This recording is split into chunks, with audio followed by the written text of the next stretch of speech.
वासी हमारा ओ भोला सब दुख काटो मारा। सफेद कपड़ा डाल दिया गया, पोस्टमार्टम के कागज पर सिग्नेचर हो गए, पोस्टमार्टम की तैयारी हो गई। खतरे के निशान पर नदी पहुंच गई, खतरे के निशान। गांव खाली कर दीजिए, सरकार कहती है आसपास के गांव खाली करवा दो। हम कहते हैं जब बहुत विषम परिस्थिति में पड़ गए, डॉक्टर अपना काम करे। आपने अगर जिंदगी में टीवी पर, मोबाइल पर, पंडाल में कहीं बैठकर भी शिव महापुराण की कथा सुनी है और एक लोटा जल देवादिदेव महादेव को चढ़ा रहे हो, तुम्हारा वो चढ़ाया जल कब काम आएगा तुम भी नहीं समझ पाओगे। किस जगह पर काम आ जाएगा वो, किस स्थान पर। बड़ी दूर किनारा है, कश्ती भी पुरानी है, भोले बाबा सुन भी लो ये मेरी कहानी है। एक की नहीं, सबकी कहानी है। ये शरीर ना जाने कितने रोगों से ग्रसित है, कितनी तकलीफों में फंसा हुआ है। हम उसके आश्रित क्यों ना हो।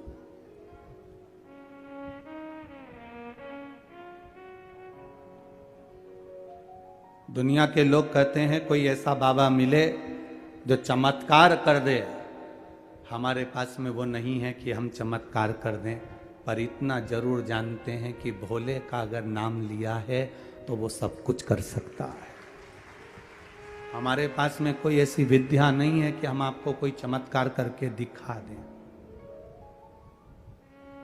हमारे पास में ऐसी कोई विद्या नहीं कि हम आपको कुछ ऐसा जादू कर कर, चमत्कार कर कर आपको दिखा दें। बस इतना जरूर कर सकते हैं कि आपके मुख से श्री शिवाय नमस्तुभ्यम, और आपसे इतना निवेदन कर सकते हैं कि आपकी दुख की घड़ी में कोई चमत्कार काम नहीं आएगा। तुम्हारा चढ़ाया गया एक लोटा जल तुम्हारी समस्या का समाधान कर कर चला जाएगा। हमारे पास नहीं है इतना। बोल बम का नारा है बाबा एक साथ। हमारे पास में नहीं है, कुछ भी नहीं, कुछ नहीं। ना हमको ये तुम्हारी ये कुंडली देखना आती है, ना हमको तुम्हारा भाग्य देखना आता है, क्योंकि हमको हमारा ही भाग्य नहीं मालूम है।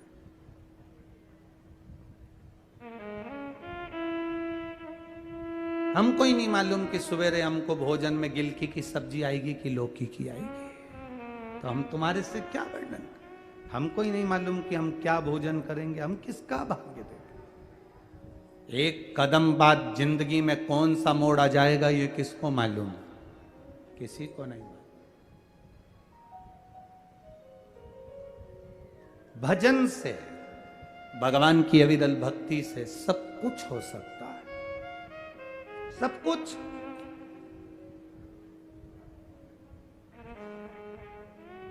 आपका विश्वास, एक वो कहते ना, किसी से दिल लग जाने को मोहब्बत नहीं कहते। किसी से दिल लग जाने से मोहब्बत नहीं कहते। मोहब्बत कहते किसको हैं? किसी के बिना दिल ना लगे उसी को मोहब्बत कहा जाता है। मेरे शिव के बिना, जिस दिन तुम रोज मंदिर जा रहे हो, रोज भगवान का गुणगान कर रहे हो, रोज शिव महापुराण की कथा श्रवण कर रहे हो, रोज भगवान की भक्ति कर रहे हो, एक दिन टीवी पर कथा ना आए, अचानक लाइट चली जाए, मोबाइल का नेटवर्क चला जाए और तुम कथा सुन रहे थे और इतने में नेटवर्क चले गया, इतने में लाइट चली गई, इतने में तुम कथा पानी गिर गया और तुमको विघ्न आ गया और तुम कथा ना सुन पाए। बस तुम्हारी जो बेचैनी है, तुम्हारे अंदर की जो बेचैनी है कथा सुनने की, तुम्हारे अंदर की जो बेचैनी है मंदिर जाने की, आज ना जाने मेरे घर में मेहमान आ गए, ये हो गया वो हो गया, मंदिर नहीं जा पाई, बार बार बेचैनी हो रही है, मंदिर नहीं जा पाई, कथा में नहीं जा पाई, आज टीवी पर कथा आई, इतनी काम में उलझ गई कि मैं 2 बजे कथा ना सुन पाई। ये अंदर की जो बेचैनी है, ये जो अंदर की बेचैनी हमारे अंदर जागृत हो रही है महाराज, यही किसी से दिल लगा लेना मोहब्बत नहीं है। किसी के बिना दिल ना लग पाना, इसी को मोहब्बत कहते हैं। बेचैनी हो रही है, बस अब बेचैनी इतनी, कथा नहीं सुन पाई, आज मैं कथा नहीं सुन पाई, आज मैं मंदिर नहीं जा पाई, आज मैं भगवान को जल ना चढ़ा पाई, अपने आप को कोस रही है, आज मैं पहुंची क्यों नहीं। बस तुझसे मिलने के लिए तेरी कसम एक मुलाकात जरूरी है। रोज प्रतिदिन जिसके दरवाजे जाती हूं, रोज प्रतिदिन जिससे मैं मिलने जाती हूं, रोज प्रतिदिन जिसका मैं भजन करती हूं, उस परमात्मा का आज मुझे दीदार क्यों नहीं हुआ। आज मैं शिव के मंदिर जाकर 1 लोटा जल क्यों ना चढ़ा पाई, आज मैं कथा में क्यों ना पहुंच पाई, आज मैंने टीवी क्यों ना चालू कर पाई, आज मेरा नेटवर्क क्यों खत्म हो गया, आज मेरा बैलेंस कैसे खत्म हो गया, मैं भगवान की कथा क्यों नहीं सुन पा रही हूं, आज कारण क्या है। बस ये बेचैनी तुम्हारी नहीं है, तुम्हें लगता है कि मैं भगवान के लिए इतना तड़प रही हूं, ये बेचैनी तुम्हारी नहीं है, वो परमात्मा तुम्हारे लिए तड़पता है तो अंदर से तड़पन उत्पन्न होती है।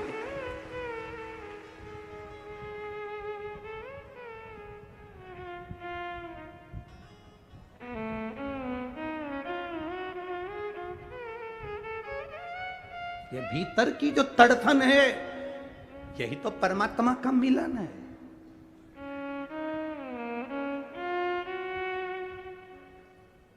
उद्धव जी ने गोपियों से पूछा था, क्यों गोपियों तुम रोती हो भगवान कृष्ण के लिए। एक जगह कहीं प्रवचन चल रहा था, उसमें महाराज जी कथा में कह रहे थे, गोपियां भगवान के वियोग में खूब रोई, खूब रोई, खूब रोई। श्रीमद् वल्लभाचार्य जी ने सुबोधनी श्रीमद् भागवत में वर्णन किया। श्रीमद् वल्लभाचार्य जी ने सुबोधनी श्रीमद् भागवत में वर्णन करा कि उद्धव जी भगवान का संदेश लेकर जब ब्रज में पहुंचे तो उन्होंने गोपियों से पूछा, क्या तुम भगवान की याद में रोती हो। गोपियां मुस्कुरा कर कहती हैं, नहीं हम रोते नहीं हैं।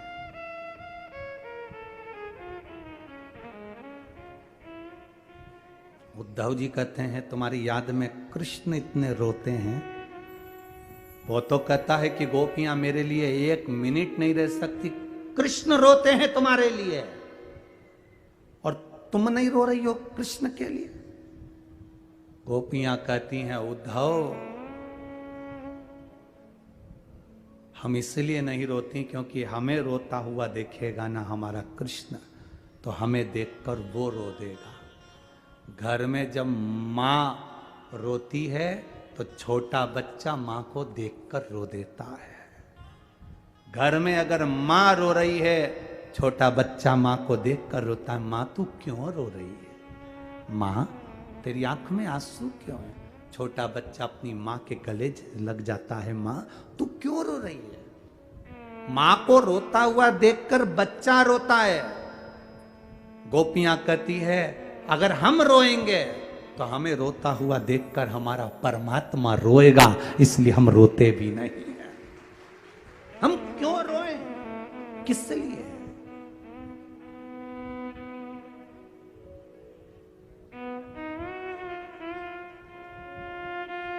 जो असल में है मस्ती में डूबे, उन्हें क्या परवाह जिंदगी। जो उतरती है चढ़ती है मस्ती, जो उतरती है चढ़ती है मस्ती। सावन का महीना आया, तिलक लगा लिया। सावन का महीना आया, लोटा लेके मंदिर पहुंच गए। सावन का महीना आया, रुद्राक्ष की माला पहन ली। सावन का महीना आया तो हर हर महादेव कह लिया। बाकी के समय पर जैसे थे वैसे ही दिख रहा। ये तो उतरती है चढ़ती है मस्ती, वो हकीकत में मस्ती नहीं है। इसको मस्ती कहेंगे, इसको अलमस्तता कहेंगे, इसको भक्ति कहेंगे। 4 दिन तिलक लगा लिया, 5वें दिन जैसे कि जैसे ही। 2 दिन श्री शिवाय नमस्तुभ्यम बोल लिया, बाकी के समय वैसे की वैसे ही हो। 8 दिन मंदिर चले गए, 10वें दिन वापिस वैसे की वैसे हो। इसको मस्ती कहेंगे। जो उतरती है चढ़ती है मस्ती, वो हकीकत में मस्ती नहीं है। प्रेम वालों ने कब वक्त पूछा, अपने काम की चीज आई है। लोग पूछते हैं शंकर जी के मंदिर जाने का समय क्या है, हम कहते हैं मरने का समय क्या है। मरने का समय क्या है आप बता दो। आप कह देना भगवान से सुबह नहीं मरूंगी, 9 बजे के बाद आना। काय को मरूं मैं, मुझे नहीं मरना। भगवान मान जाएगा? अरे बोलो तो जम के, नहीं मानेगा। मरने का कोई समय नहीं होता तो महादेव के पास जाने का भी कोई समय नहीं होता। कोई समय।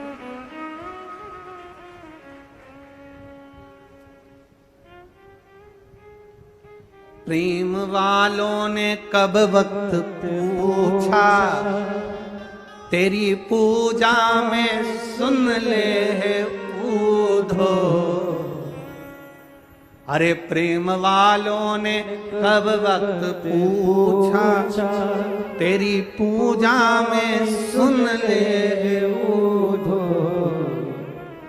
यहाँ दम दम में होती है पूजा, सर झुकाने की फुर्सत नहीं है। यहाँ तो हर पल, हर घड़ी, हर क्षण, हर श्वास में मुझे शिव नजर आता है। भोजन बना रही हूँ, श्री शिवाय नमस्तुभ्यम। खाना खा रही हूँ, श्री शिवाय नमस्तुभ्यम। मोबाइल पर भी आजकल हेलो हाय बंद कर दिया, कोई फोन उठाता है श्री शिवाय नमस्तुभ्यम कहते हैं। कहीं जा रहे हैं, श्री शिवाय नमस्तुभ्यम, ओम नमः शिवाय, पंचाक्षर मंत्र, जय राम जी की, जय श्री कृष्णा। ये हमारा तत्व हमारे भीतर जागृत हो गया। श्वास श्वास में, यहाँ दम दम में होती है पूजा, और सर झुकाने की फुर्सत नहीं है। कहाँ फुर्सत सिर झुकाने की, कहां फुर्सत।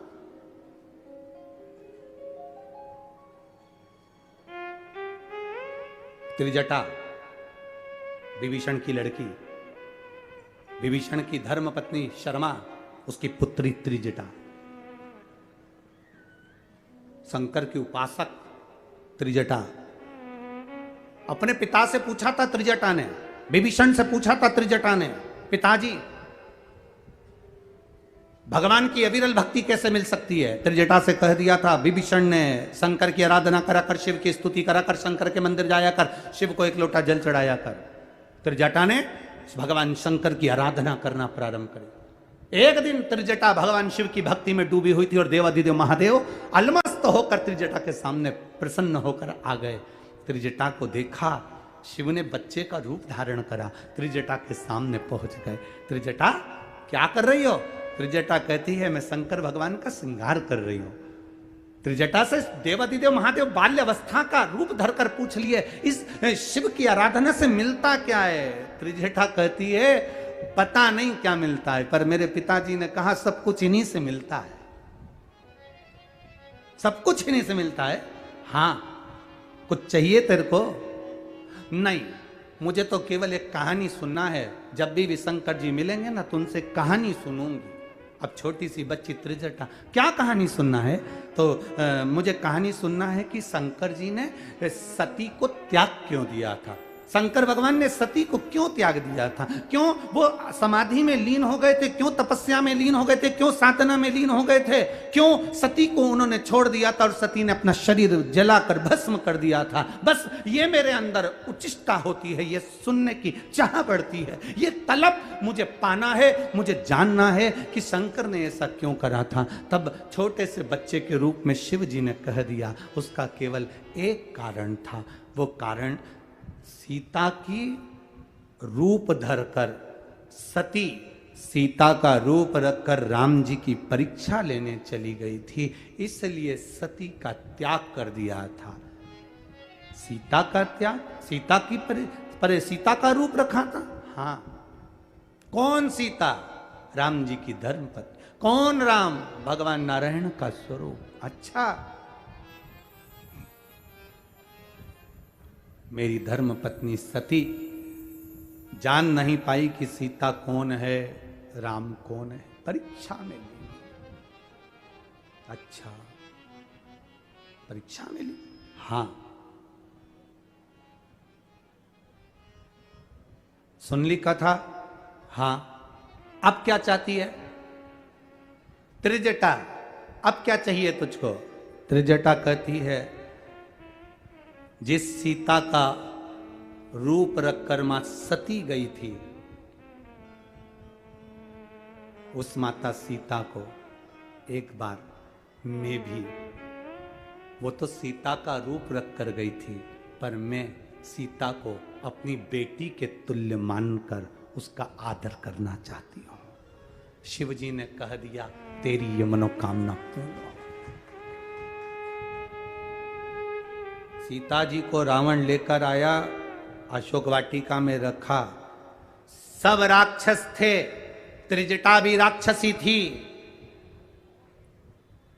जब सबसे बड़ा कार्यभार त्रिजटा को दिया गया था कि सीता को समझाओ, और त्रिजटा को जानकी जी हमेशा मां कहती थी, मां।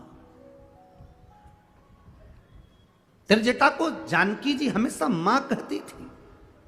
त्रिजटा की भाग्य की सराहना क्या करी जाए, जो त्रिजटा को शंकर भगवान बाल्य अवस्था में बालक का रूप रखकर दर्शन दिए थे, वो त्रिजटा एक दिन पहले सीता जी से कहती है, मुझे सपना आया था और सपना में मैंने देखा कि एक बानर आया, उसने पूरी लंका में आग लगा दी और उसने तुमको कुछ गिफ्ट दिया।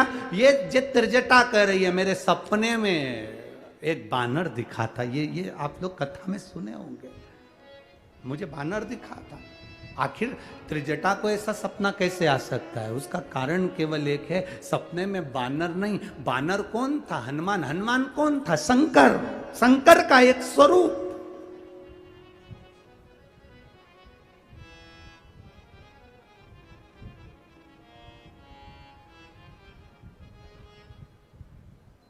शंकर सुमन केसरी, शिव का एक स्वरूप सपने में आकर कह गया, मैं लंका में आग लगा दूंगा। अब स्वयं त्रिजटा कह रही है, मेरे बाबा ने मुझे सपना दिया और सपने में बानर नहीं शिव आए हैं, आएंगे, पहुंचेंगे। सीता जी को कह दिया, समय आया, सीता जी की खूब आदर करी त्रिजटा ने। सब समय निकल गया, सारा समय निकल गया, राम जी को सीता भी मिल गई। सीता जब अग्नि परीक्षा देकर जाने लगी, त्रिजटा माँ सामने खड़ी थी। आनंद रामायण कहती है, त्रिजटा सामने खड़ी थी और जानकी जी के सम्मुख में जानकी माँ अपनी माँ से मिलने त्रिजटा से आई। त्रिजटा ने कहा, बेटी अब जा रही हो, तुम यहाँ से जाओ और अयोध्या का राज्य पाओ, मेरी आनंदमय भाव तुम्हारे साथ में है। त्रिजटा की आंख से आंसू बह रहे थे, आंख से आंसू।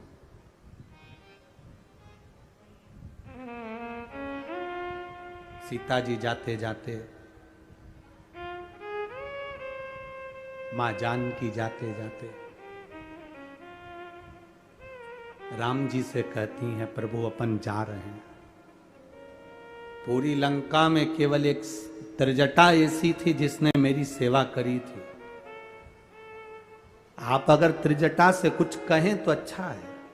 राघव जी ने त्रिजटा जी के हाथ जोड़कर कहा, मां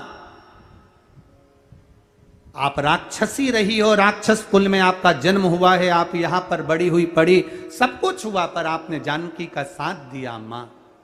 पर आपकी शिव भक्ति साधारण नहीं है मां। जिस दिन मेरा भोलेनाथ चाहेगा ना, आपको राक्षसी होकर भी आपको जनमानस में पूज्य बना देगा। कोई कितना भी नीच कर्म में पड़ा हुआ है, कोई बहुत खड्डे में डूबा हुआ है, कर्जे में डूबा हुआ है, बड़ी तकलीफों में पड़ा हुआ है, अगर वो शिव की आराधना करता है, गलत से गलत है, शंकर की आराधना में डूबा है, शंकर उनको उठाकर हाथ पकड़कर पूज्य बना देते हैं। वो देवादिदेव महादेव है, वो शिव है। ओ घड़ी त्रिकालदर्शी कैलाशी अविनाशी वो शंकर है। त्रिजटा ने उस दिन से नियम ले लिया, बस मैं शिव की आराधना करूंगी। नहीं मालूम त्रिजटा को कि श्रावण का महीना आ गया, नहीं ज्ञात था त्रिजटा को कि आज श्रावण के महीने में शिव की आराधना का 2 पात्र के जल की महत्वता थी। आज त्रिजटा ने अपने हाथ में जल लेकर शंकर भगवान की आराधना करना प्रारंभ करी। भूलवश श्रावण के महीने में त्रिजटा के हाथ से 2 कलश जल शंकर भगवान को चढ़ गए। शिव जी प्रसन्न होकर सामने प्रकट हो गए। तूने कावड़ चढ़ाई है मुझ पर। श्रावण का महीने की कावड़ की महत्वता का वर्णन शिव कर रहे हैं। ए त्रिजटा, भूलवश तेरे से 2 पात्र से जल मेरे ऊपर चढ़ गया। त्रिजटा, तुझे कुछ चाहिए? त्रिजटा कहती है, मृत्यु तो आना है, प्राण तो छूटना है, बस इतनी कृपा कर दो कि आपके चरणों का धाम मिल जाए। शंकर जी ने कहा, चिंता मत कर, जिस काशी में मैं रहता हूं उस काशी में त्रिजटा तू भी रहेगी। मैं तुझे वहां विराजमान करूंगा। जिस काशी विश्वनाथ के मंदिर में विश्वनाथ रहते हैं, उससे थोड़ी दूरी पर साक्षी विनायक मेरा पुत्र गणेश रहते हैं। उस गणेश के नजदीक में त्रिजटा तू बैठेगी। जैसे गणेश की पूजन होती है, वैसे ही त्रिजटा तूने मुझे कावड़ चढ़ाई है, तेरी पूजा भी उस गणेश के मंदिर में बैठकर होगी। तेरी पूजा पूरे भारत की भूमि पर केवल एक विश्वनाथ काशी, एक ऐसी जगह जहां पर त्रिजटा का भी एक मंदिर है, जहां त्रिजटा साक्षी विनायक के मंदिर में विराजमान है। और मार्गशीर्ष कृष्ण पक्ष की प्रतिपदा पर आज भी पूरे विश्व की माताएं वहां जाकर त्रिजटा का पूजन करती हैं, क्योंकि त्रिजटा हमेशा एक बात कहती रही थी माता सीता से, जानकी ए बेटी चिंता मत करना, जब तक मैं हूं तेरे हाथ का चूड़ा अमर रहेगा। मैं जब तक हूं तेरा सौभाग्य अमर रहेगा। मैं जब तक हूं तेरा पति नहीं जा सकता। युद्ध के मैदान में लंकाधिपति रावण के 10 सिर हो, लंकाधिपति रावण के पास कितनी भी सेना हो, पर मैं बैठी हूं जब तक अशोक वाटिका में, शंकर की उपासक मैं हूं, मैं बैठी हूं तब तक तेरे मांग के सिंदूर को पूछने नहीं दूंगी। जानकी जी को वर देती रही हैं। आज भी त्रिजटा वहां काशी में, आप कभी अगर काशी जाएं तो काशी विश्वनाथ मंदिर के नज़दीक में ही आप पूछेंगे कि साक्षी विनायक का मंदिर कौन सा है। साक्षी विनायक के मंदिर में जाकर पंडित जी से कहना, हमें त्रिजटा माता के मंदिर में दर्शन करा दो, वो आपको दर्शन करा देगा, क्योंकि वो सौभाग्य की देवी के रूप में पूजा गई, शिव की आराधना में लगी थी ना। ये दुनिया के लोग हंसते हैं, कावड़ चढ़ाने से क्या होता है। दुनिया के लोग हंसते हैं, 1 लोटा जल चढ़ाने से क्या होता है। ये दुनिया के लोग पैदल चल चल के 100 किलोमीटर, 150 किलोमीटर, 250 किलोमीटर, 500 किलोमीटर जा रहे हैं। दुनिया के लोग अपना घर छोड़कर सावन के महीने में कावड़ चढ़ाने जा रहे हैं। अरे तुम्हें गौरव महसूस होना चाहिए, तुम्हें गौरव महसूस होना चाहिए। जिस त्रिजटा राक्षसी ने भी 2 लोटा जल चढ़ाकर काशी का निवास पाया और शंकर भगवान की प्रियता बनकर, भगवान शिव की आनंदित बनकर जगत में पूजा गई, वो त्रिजटा राक्षसी होकर उसकी लोग पूजन कर दिए। ये वो कावड़ का जल है जो संसार के लोगों को दलदल में से उठाकर परमात्मा की भक्ति प्रदान कर देता है।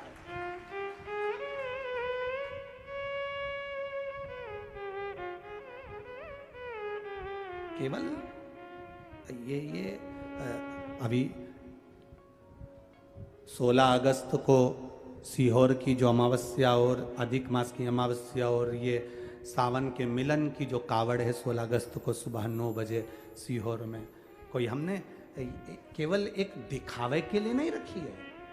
ये बाबा का जो कावड़ सीवन नदी से सुबह 9 बजे भरा कर 11 किलोमीटर चलना है, सहजता नहीं है। लोग बोलते बोलते बोल बम का नारा है, बाबा एक सहारा है, चले जाएंगे, बाबा को चढ़ा देंगे। और एक निवेदन करूंगा, जितने लोग सीहोर पहुंचे उस कावड़ को भरने के लिए, उनसे कहूंगा आपके जितने विरोधी हों उनको भी लिखवा कर आना कि मैंने 16 अगस्त की कावड़ भरी है।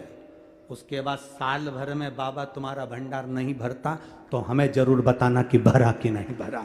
ये कावड़ की मूलता है। आपका 2 कदम चला हुआ त्रिजटा का जीवन का आनंद सुख पाया त्रिजटा ने। एक नदी उफान पर रहती है तो आ जाता है कि ये खतरे के निशान पर है, खाली कर दो गांव को। बस इस मन को अहंकार से, वासना से, तृष्णा से, लोभ से, आसक्तियों से खाली कर दो। इसमें शिव को विराजमान करो।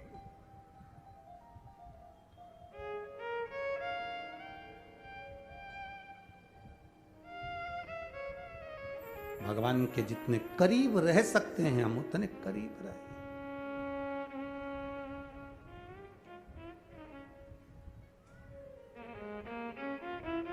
एक मेरे मन में ऐसी आवे, डमरू में बन जाऊं। अरे हाथों में रमी रहती वो काशी डमरू वाले, मैं तो बन जाती रे दासी वो काशी डमरू वाले।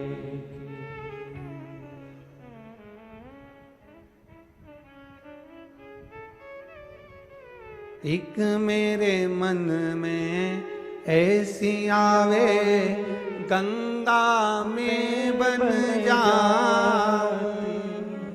एक मेरे मन में ऐसी आवे, गंगा में बन जाऊं। मस्तक पे चढ़ी रहती वो काशी डमरू वाले के, मस्तक पे चढ़ी रहती वो काशी डमरू वाले के। मैं तो बन जाती रे दासी वो काशी डमरू वाले की। मैं तो बन जाती रे काशी वो काशी डमरू वाले की। मैं तो बन जाती रे दासी वो काशी डमरू वाले की। मैं तो बन जाती रे दासी, सब गाइए, काशी डमरू वाले की। मैं तो बन जाती रे दासी वो काशी डमरू वाले की। मैं तो बन जाती रे दासी वो काशी डमरू वाले की। वो काशी डमरू वाले की, वो काशी त्रिशूल वाले की। वो काशी डमरू वाले की, वो काशी डमरू वाले की। वो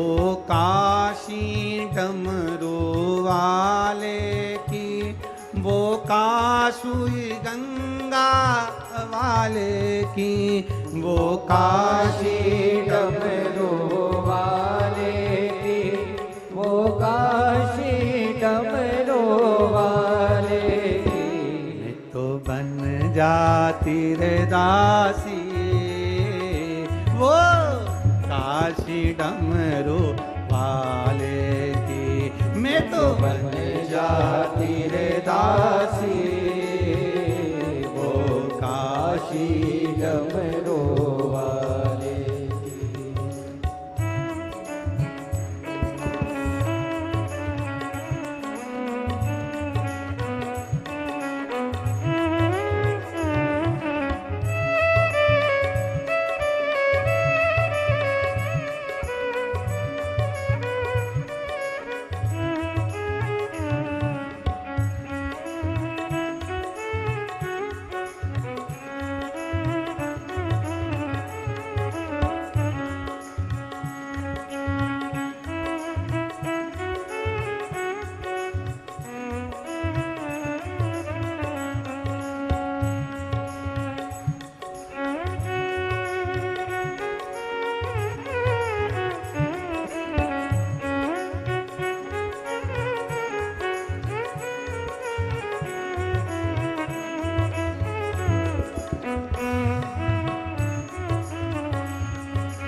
मन में ऐसी आवे गंगा में बन जाओ।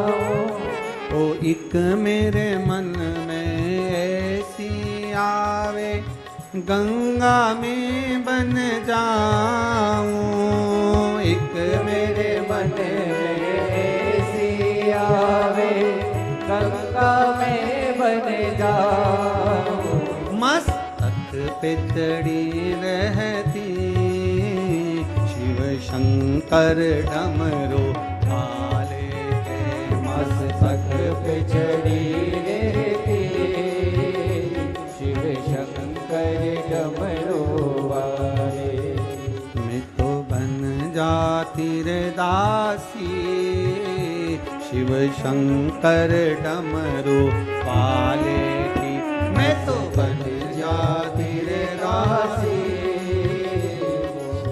काशी डमरू वाले की। शिव शंकर डमरू वाले की।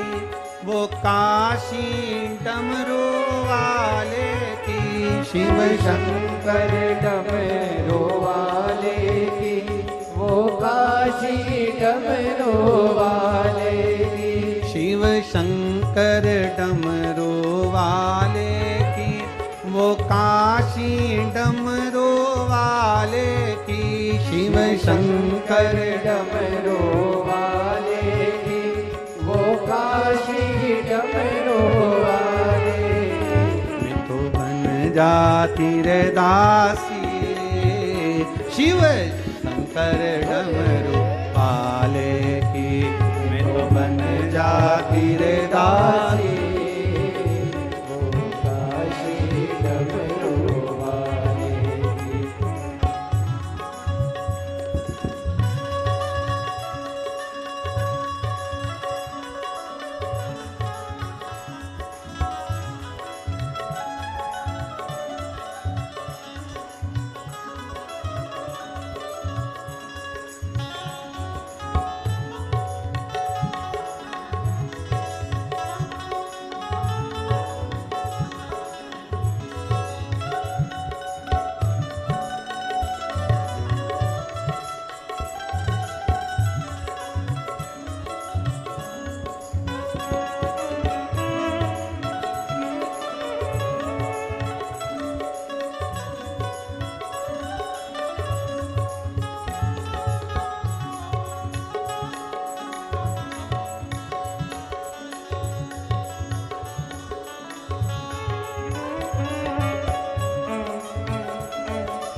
मेरे मन में ऐसी आवे, सांप में बन जाऊं।